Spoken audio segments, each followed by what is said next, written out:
नमस्कार दोस्तों, कैसे हैं आप लोग। आज की क्लास में हम बात करेंगे चंपारण सत्याग्रह के बारे में। चंपारण सत्याग्रह 1917 में हुई। चंपारण बिहार का एक जिला है। चंपारण सत्याग्रह मुख्य रूप से नील की खेती के विरोध स्वरूप आरंभ हुई थी।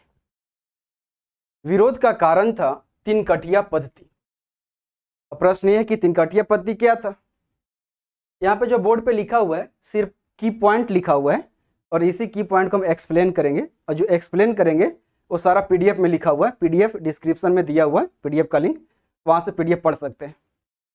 तिनकटिया पद्धति क्या था कि 19वीं शताब्दी के आरंभ में ब्रिटिश नील बागान मालिकों ने चंपारण के किसानों के साथ एक समझौता किया, एग्रीमेंट किया, और इस समझौते के तहत यह तय किया गया कि किसान अपने जमीन के 20 कट्ठे में से 3 कट्ठे जमीन पर नील की खेती करेंगे।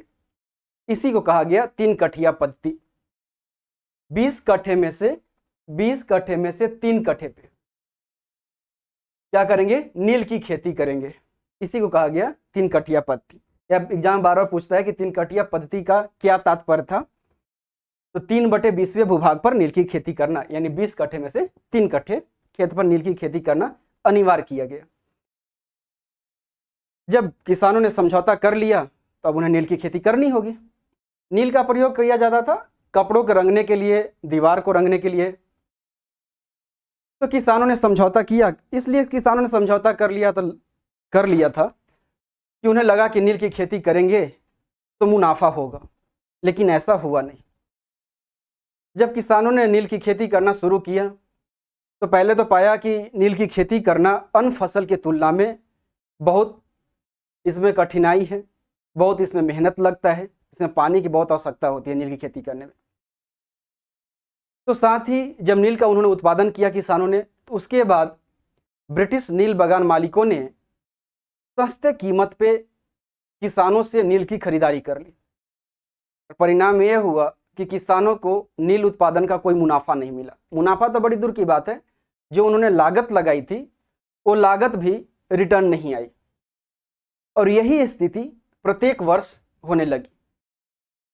तो किसान दिन पर दिन हर वर्ष उनकी स्थिति दयनीय होती चली गई, क्योंकि कभी भी किसानों को नील की खेती करने से मुनाफा हुआ ही नहीं। हर बार वे नुकसान में जाते थे, लेकिन वे समझौता किए थे तो मजबूर थे नील की खेती करने के लिए। और जो किसान समझौते के अनुसार खेती नहीं करता था नील की, उसे ब्रिटिश नील बागान मालिक उसके प्रति अत्याचार करते थे, उसे दंडित करते थे। तो मजबूरन किसानों को नील की खेती करनी पड़ती थी, और किसानों की स्थिति दयनीय होती चली गई। इसके वजह से, तिनकटिया पद्धति की वजह से किसानों की स्थिति उस समय बद से एकदम बदतर हो गई, जब 19वीं शताब्दी के अंत में बोल रहा हूँ, ये तिनकटिया पद्धति आरंभ हुआ था 19वीं शताब्दी के आरंभ में, और कोई भी शताब्दी का आरंभ होना और अंत होने में लगभग 100 साल का मामला होता है। तो आरंभ में तिनकटिया पद्धति शुरू हुई थी, और 19वीं शताब्दी के अंत में जर्मनी में रासायनिक रंगों का विकास हो गया, जिसे डाई कहा जाता था। जब रासायनिक रंग मार्केट में आई, और रासायनिक रंग है, केमिकल है, इसका निर्माण मशीन से होता था, और मशीन से निर्मित कोई भी वस्तु हाथ से निर्मित वस्तु की तुलना में बहुत सस्ती होती है। तो रासायनिक रंग बहुत सस्ते कीमत पे मार्केट में उपलब्ध हो गई। जब ये मार्केट में आई तो नील इसके साथ प्रतिस्पर्धा में पिछड़ गई, प्रतिस्पर्धा कर ही नहीं पाई, टिक ही नहीं पाई, क्योंकि किसान द्वारा जो नील का उत्पादन किया जाता था वे महंगी होती थी। तो प्रतिस्पर्धा में पूरी तरह से किसानों द्वारा जो उत्पादित किया जा रहा था नील, वे पिछड़ गई, मार्केट से बाहर हो गई, और मार्केट में कब्जा कर लिया रासायनिक रंग, केमिकल जो रंग आया जर्मनी में विकसित हुआ, वे सब। तो नील की मांग अचानक कम हो गई, एकदम मांग कम क्या, एकदम पूरी तरह से ठप हो गई। तो नील की मांग जो है कम हो गई, एरो नीचे लगा हुआ है, यानी कम हो गई। पूरी तरह से कम क्या कर सकते हैं, मार्केट से ही बाहर हो गया नील। जब मांग नहीं थी नील का मार्केट में, तो मजबूरन ब्रिटिश नील बागान मालिकों को, जो चंपारण के क्षेत्र में उन्होंने नील का कारखाना खोल रखे थे, उस कारखाना को उन्हें बंद करने पड़ा। और जब इस बात की सूचना किसानों को मिला कि कारखाना बंद हो गया नील का, तो उन्हें खुशी होगी कि दुख? खुशी हुई, क्योंकि तीन-कटिया पद्धति के तहत उन्हें तो कोई फायदा हो नहीं रहा था। नील की खेती करने से उन्हें तो नुकसान हो रहा था, फायदा तो ब्रिटिश नील बागान मालिकों को हो रहा था। तो नील की खेती, नील का जब फैक्ट्री बंद हुआ तो घाटा हुआ किसको? ब्रिटिश नील बागान मालिकों को। जैसे ही किसानों को पता चला तो वह खुश हो गए कि अच्छा हुआ, अब तो फैक्ट्री ही बंद हो गया तो नील की खेती करने नहीं पड़ेगा, तो समझौता समाप्त हो जाएगा। क्योंकि किसान मजबूरन खेती करने पड़ता था किसानों को, क्योंकि समझौता वो कर रखे थे, और फैक्ट्री ही अब बंद हो गई। तो किसान पूरा खुश हुए। इस मने मने किसानों के मन में लड्डू फूटने लगा। लड्डू फूटने ही वाला था, अभी हाथ में लिए ही थे कि ब्रिटिश नील बागान मालिकों ने किसानों को कांटा चुभा दिया, और इतनी जोर से कांटा चुभाया और इतना दर्द हुआ किसानों को कि इस दर्द को वे झेल नहीं पाए। कांटा ये था कि ब्रिटिश नील बागान मालिकों ने किसानों से जो समझौता किया था, उस समझौते से किसानों को मुक्त करने के लिए किसानों से बड़ी मात्रा में धनराशि की डिमांड कर दी। साथ ही लगान और अन्य प्रकार के जो गैर कानूनी कर वसूलते थे किसानों से, उन करों की दर बहुत मनमाने ढंग से बढ़ा दी। किसानों की स्थिति और बद से बदतर हो गई। इतनी कठिनाइयां किसानों को हुई कि इस दर्द को वे झेल नहीं पाए और किसानों ने विद्रोह कर दिया। और इस समय गांधी जी की लोकप्रियता दक्षिण अफ्रीका से लेकर भारत तक फैल चुकी थी, जबकि दक्षिण अफ्रीका में गांधी जी ब्रिटिश सरकार को मजबूर कर दिए थे रंगभेद नीति को समाप्त करने के लिए, और पहला ऐसा भारतीय थे जिन्होंने ब्रिटिश सरकार को किसी मुद्दे पर झुका दिया था। तो गांधी जी की चर्चा हर जगह चल रही थी। गांधी जी से लोग उम्मीद करने लगे थे कि गांधी जी ही कुछ करेंगे। इसी उम्मीद में एक व्यक्ति हुए, चंपारण के ही किसाने थे, राजकुमार शुक्ल। इन्होंने निर्णय किया कि हम गांधी जी से मिलेंगे, और 1916 के लखनऊ अधिवेशन जिसकी अध्यक्षता अंबिका चरण मजूमदार किए थे, इस अधिवेशन में गांधी जी शामिल हुए थे, और यहीं पे राजकुमार शुक्ल गए और गांधी जी से मुलाकात की, भेंट की उनसे, और चंपारण के किसानों की स्थिति के बारे में उनसे गांधी जी को अवगत कराया कि चंपारण किसानों की स्थिति बहुत दयनीय है। और उसके बाद राजकुमार शुक्ल ने गांधी जी को न्योता दिया, उनसे आग्रह किया कि आप चंपारण आइए। गांधी जी ने इस न्योता को स्वीकार कर लिया, लेकिन गांधी जी ने कहा कि अभी तो हम भारत के भ्रमण पे हैं। क्यों भारत के भ्रमण पे थे वो? क्योंकि वे भारत के विभिन्न क्षेत्रों में जाके लोगों की समस्याएं देख रहे थे, और भारत के विभिन्न क्षेत्रों में घूमने के लिए सलाह कौन दिए थे? उनके गुरु। कौन? गोपाल कृष्ण गोखले। इसको बात को हम पढ़ा दिए हैं इससे पीछे वाला वीडियो में, एपिसोड 9 में, गांधी जी के समान परिचय में। तो जब दक्षिण अफ्रीका से लौट के गांधी जी जब भारत आए थे दक्षिण अफ्रीका से, तो गांधी जो गोपाल कृष्ण गोखले को अपना राजनीतिक गुरु मानते थे, तो उन्होंने ही सलाह दिया था कि किसी भी प्रकार के राजनीतिक गतिविधियों में हिलने से पहले बेहतर होगा गांधी कि तुम भारत का भ्रमण करो, लोगों के पास जाओ, उनकी स्थितियां को देखो, समझो, महसूस करो क्या कठिनाइयां है लोगों को, और जब आंखों से अपने जाके नज़दीकी से कठिनाइयां देखोगे तो उसके बाद तुम लोगों के लिए बढ़िया काम कर पाओगे, उनके हित में बढ़िया काम कर पाओगे। तो इस सलाह को मानते हुए गांधी जी भ्रमण पर निकले थे, दक्षिण अफ्रीका भारत का भ्रमण कर रहे थे। तो गांधी जी ने कहा कि ठीक है हम आएंगे, पर अभी हम नहीं चल सकते हैं क्योंकि हम अभी भारत के भ्रमण कर रहे हैं, पर हाँ अगले साल हम जरूर आएंगे, आश्वासन उन्होंने दिया। अगले साल अप्रैल 1917 में,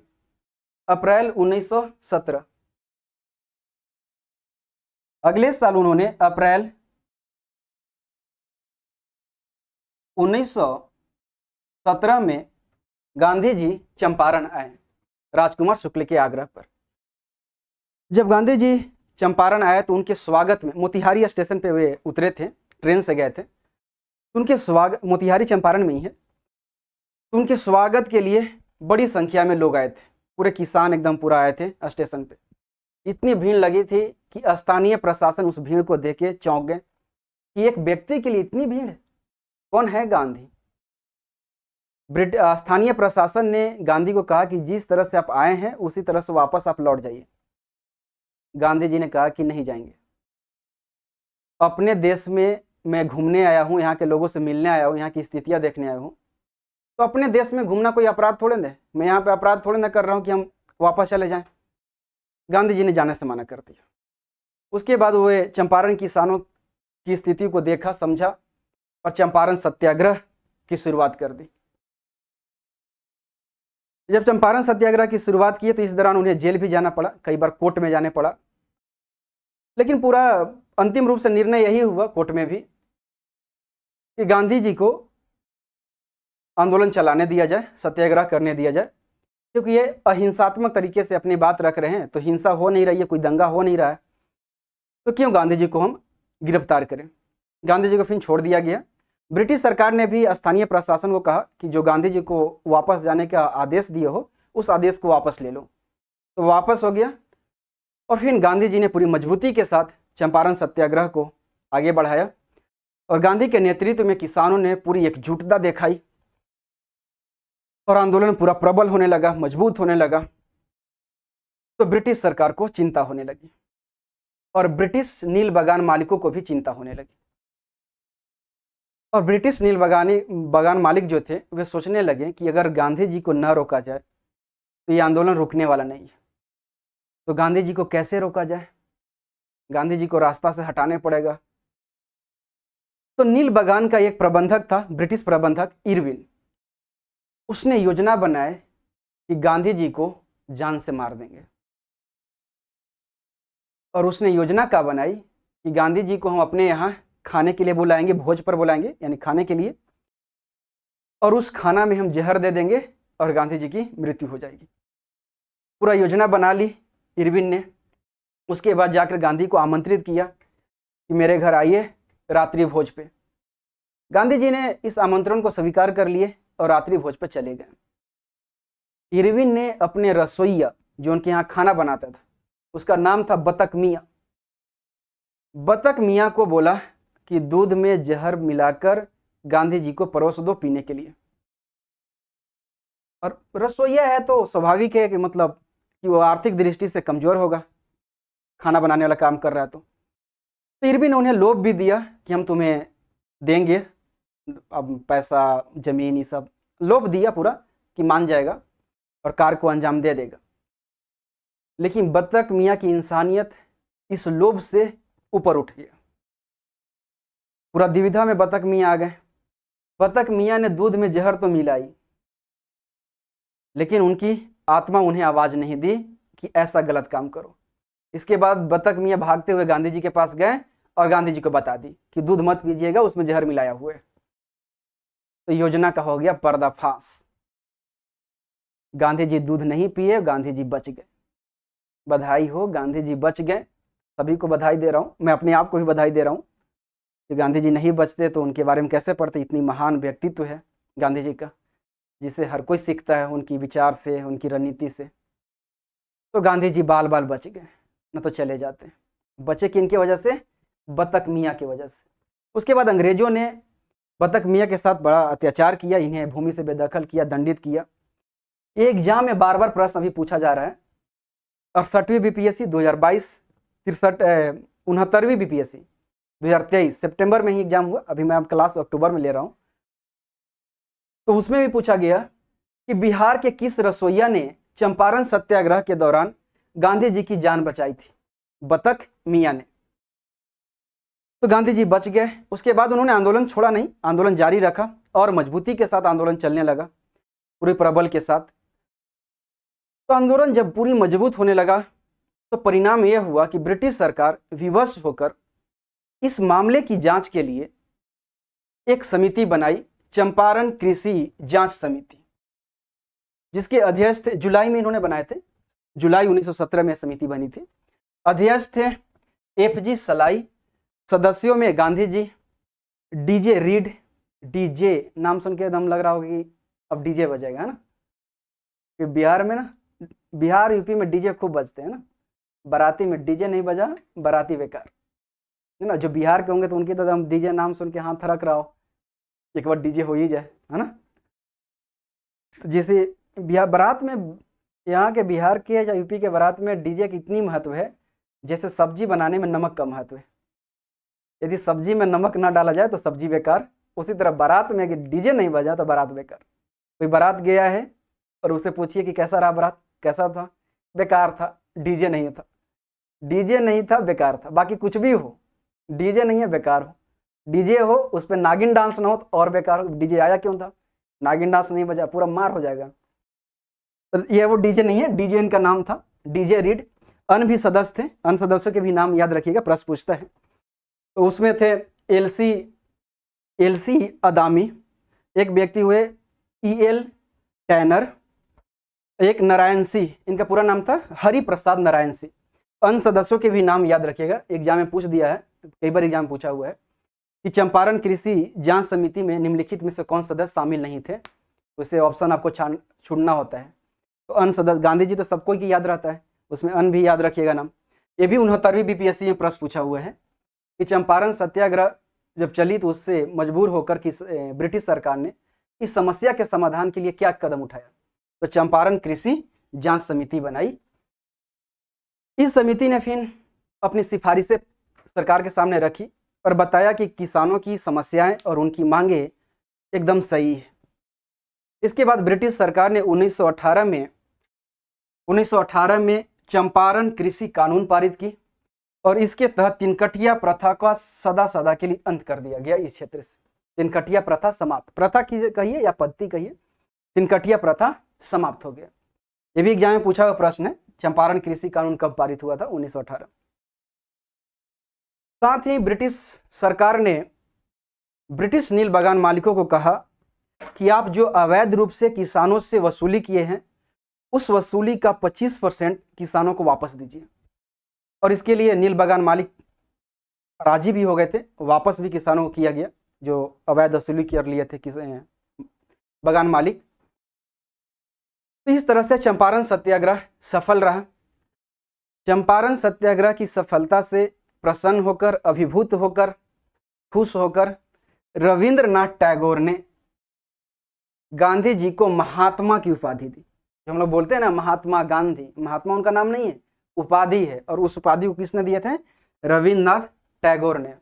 बार बार एग्जाम में पूछा जाता है, ये हर एग्जाम में पूछा जाता है, SSC का हो या दरोगा का हो या रेलवे का हो या PCS का एग्जाम, हर एग्जाम में देखने को मिलेगा कि गांधी जी को महात्मा की उपाधि किसने दी थी, रविंद्रनाथ टैगोर ने। यह भी एग्जाम में पूछा जाता है प्रश्न कि गांधी जी को महात्मा की उपाधि किस आंदोलन के दौरान दिया गया था, तो चंपारण आंदोलन, चंपारण सत्याग्रह के दौरान दिया गया था। चंपारण सत्याग्रह भारत में गांधी जी का पहला सत्याग्रह था, लेकिन उन्होंने अपने जीवन में पहली बार सत्याग्रह किए थे 1906 में दक्षिण अफ्रीका में। इसको हम पढ़ा चुके हैं, यहाँ पर कंफ्यूज मत होइएगा। जब पूछे कि गांधी जी ने अपने जीवन में पहली बार, बार बार यह प्रश्न पूछा जाता है, स्टूडेंट फंस जाते हैं, गांधी जी ने अपने जीवन में पहली बार सत्याग्रह कब और कहाँ किए, तब आंसर मारिएगा 1906 में दक्षिण अफ्रीका। लेकिन भारत में पूछे लगा के कि भारत में गांधी जी ने पहली बार सत्याग्रह कब किए, तो 1917 में कहाँ किए, चंपारण में किए। राजेंद्र प्रसाद, अनुग्रह नारायण सिंह, ब्रज किशोर, JB कृपलानी, महादेव देसाई और नरहरि पारेख, ये सब भी चंपारण सत्याग्रह से जुड़े हुए थे, उसमें भाग लिए थे और गांधी जी का साथ दिए थे। ये भी एग्जाम में बार बार प्रश्न पूछा जाता है, निम्नलिखित में से कौन चंपारण सत्याग्रह से जुड़े थे, नहीं जुड़े थे, ऐसे प्रश्न पूछा जाता है। इसको भी याद रखिएगा, इनका नाम भी, ये सब भी जुड़े हुए थे और गांधी का साथ दिए थे। एक व्यक्ति हुए NG रंगा, एक किसान नेता थे, इन्होंने चंपारण सत्याग्रह का विरोध किया था, चंपारण सत्याग्रह का विरोध किया इन्होंने। ये भी एग्जाम में पूछा हुआ प्रश्न है कि चंपारण सत्याग्रह का विरोध किसने किया था, NG रंगा ने। तो ये था चंपारण सत्याग्रह, इसका PDF का लिंक डिस्क्रिप्शन में दिया हुआ, टेलीग्राम पे भी है। अब हम बात करेंगे अहमदाबाद मिल मजदूर आंदोलन, लेकिन इसे हम बात करेंगे नेक्स्ट क्लास में। आज के लिए इतना ही, बहुत बहुत धन्यवाद, फिर मिलेंगे।